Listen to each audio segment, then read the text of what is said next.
So it's actually ridiculous the amount of people I've had ask me about how I do my paint jobs on my rifles, and I finally had the time and extra rifle to film a tutorial for y'all. So this is a very simple multicam paint job that fits a ton of Midwestern areas. However, I found multicam to kind of work in almost every environment with a little creativity.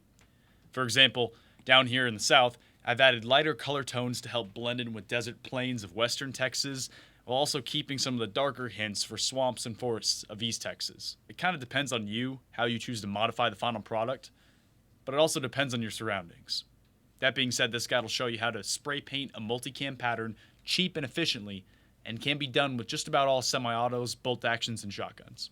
So here's a before and after what the paint job's gonna look like. I'm gonna go over a couple of things I don't tape and a couple of things I do tape and what the reasons are for it. Some information on the scope's turrets, illumination, maybe magnifications as well. I don't paint my pistol grips because they're rubberized usually, and that leaves a sticky residue that's just miserable to deal with, along with stuff on your butt pad. So here on this rifle, I'm gonna be taping inside the bore so it doesn't affect accuracy. If you've got an adjustable gas block, make sure you tape up the pin so you can make adjustments later. And then your foregrip or your hand stop, make sure it's in a finalized position so you don't have to worry about moving it and there being an empty spot with no paint. Top of your handguard, if you've got a sighting system like I have here on this rifle, make sure it's in a finalized spot and then tape down stuff like the lens and then the pressure pad as well. Moving to the sighting system, this little red dot, I'm gonna tape what setting I'm on, brightness adjustments, your elevation and your windage turrets, I'm gonna tape those so I can still see them afterwards. And then even these scope caps, I'm gonna tape them. Your charging handle, you don't need to worry about it. It's just a latch. Everything else on your lower and upper receiver, you should be fine. I'll put some tape around the trigger, of course, because I want that to be able to manipulate smoothly. I'll put tape inside the mag well so it doesn't interfere with any magazines. Your pistol grip, I'll either remove this or tape it entirely because you don't want this rubberized texture to get messed up by paint. Your buffer tube will be fine. You will add some diameter to this, so it might make it difficult adjusting it. But again, you can scratch it off or wear it away with time. So I suggest setting this to what you prefer. And then on the back of this, I'll tape this butt pad just so I don't get that same mix of rubber and paint that's just annoying to deal with. With that being said, I'm gonna start the masking job on this rifle. I'll use blue masking tape. All right, so the masking job is done. Filled the bore.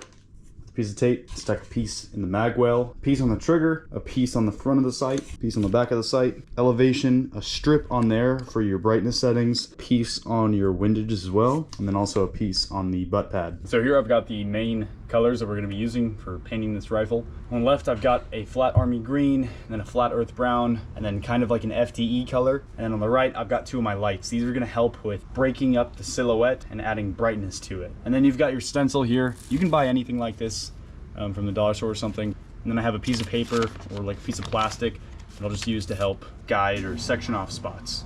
So your first step is to create sections, and I'll start with green and then a darker color and then a lighter color and do 3 different parts and go from the front to the back of the rifle. So I'll show you what that looks like. So I'll start with green. And quick strokes. You're gonna go up and down. You don't want to create puddling. And I'll hit the top as well. Just make sure I'm getting the front of that muzzle and on the barrel. Make sure you get the handguard and the underside. From there, I'm going to switch to my darker color and do the next section. Just line it off right there. Make sure you get the underside and the rail on the front. And you do your lightest color, the third part.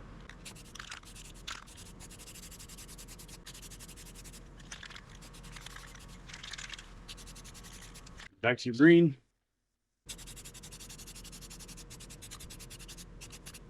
Make sure you get inside of that trigger well, the back of the top of the rail.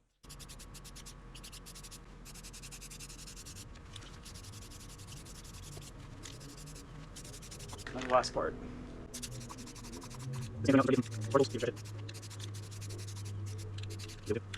So now we've got our sections, we're going to start going on to our stencil to add the pattern that really throws off the eye. So in every section that is not the color green, I'm going to add the color green. So in every section, you're adding the other 2 colors that aren't in that section, utilizing the stencil. I'm just going to lay this on top. You'll use this to lay on top of the section that's not the same color, because if I hit the green, it's not going to do anything, right? It's already green. Then I'll just come over the top. Very light. Like that. Going to use the brown side, change up the stencil a bit, add some over there. Dark brown side on this. Same thing. Push it over a bit. Final side.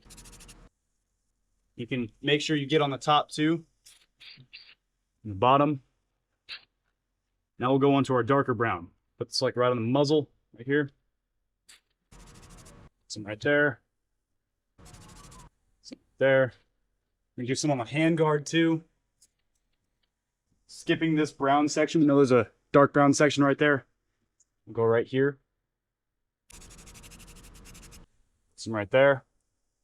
This green section will add some. That. This back section will add some as well. We're going to add some to the top of the optic as well. And move on to this lighter color as well. Right here, we'll add some. Dark brown, we'll add it. Some to the top. We'll add it right here. Nope.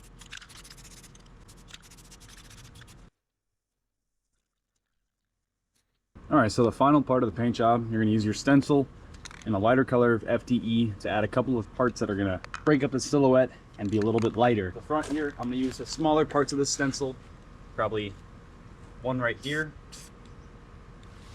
Just a little every now and then. You don't want to overkill it, so like that, you know, probably one in the middle. That's good. Some parts right there. Maybe on top of the rail we add some. Over here too. In front of the foregrip a little bit more.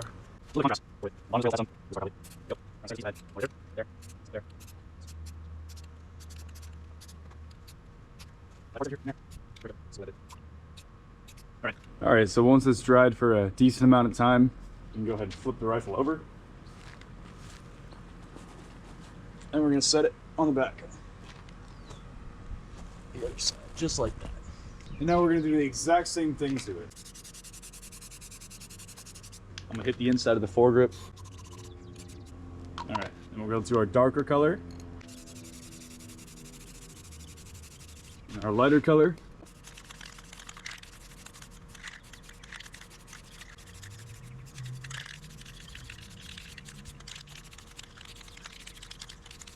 Back to green.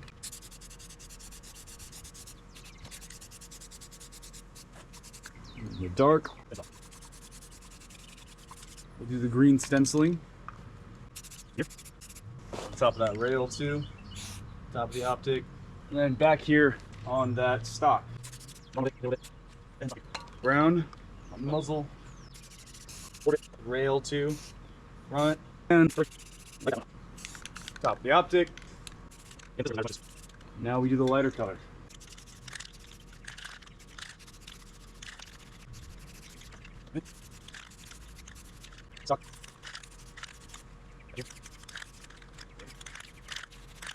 At the top as well. And the final part is the very light color. There. There. On top.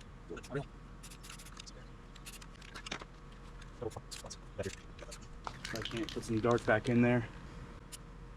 Some more green as well. Let that dry for a bit. All right, so the paint's dried. I'm gonna go ahead and remove the tape and replace this grip.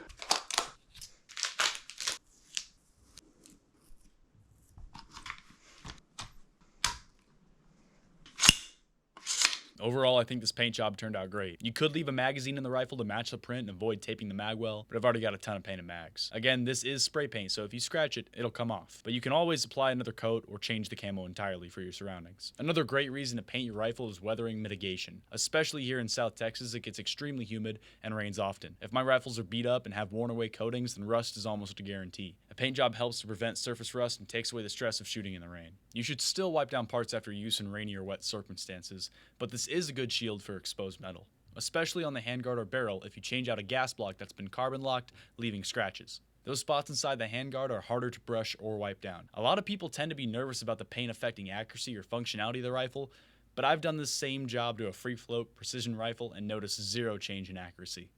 Again, it's just a coating of light spray paint, and the added minute diameter to the bore won't affect your accuracy.